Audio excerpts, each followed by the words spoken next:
Свободата, Сънчо, е като грамада, натрупана от мъдрост и наслада. Не е подарък тя, не е и търсен дар.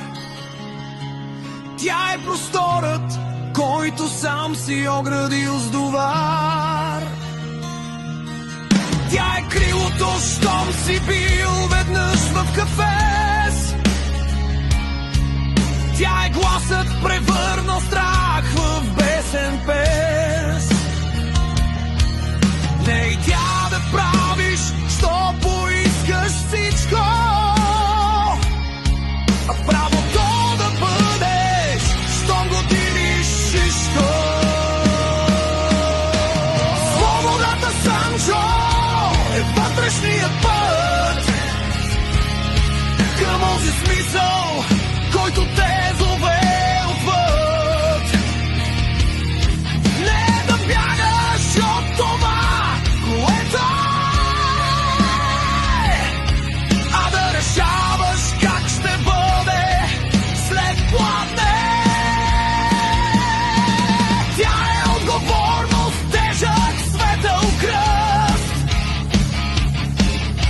да дишаш сам, без чужди сани ръст, да носиш своите победи и беди и да стоиш без пранги и неги. Тя е когато спреш да се преструваш на маската в огъня, да се любуваш.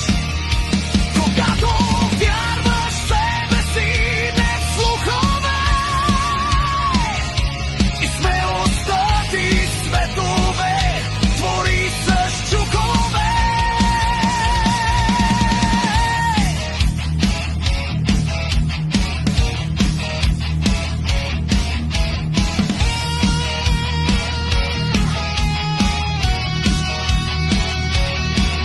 Свободата е избор в нощта,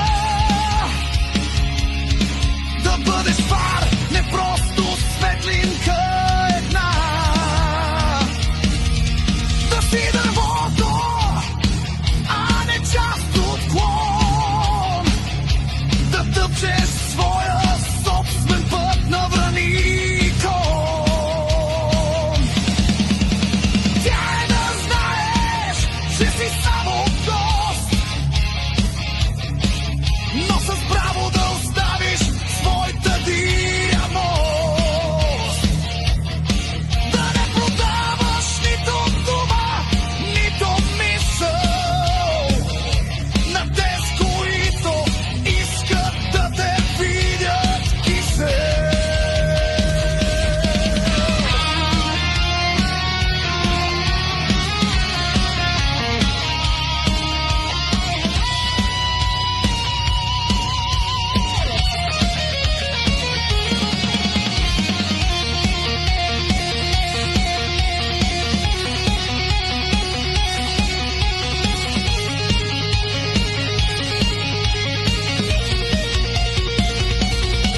На тази вечната пленувана земя,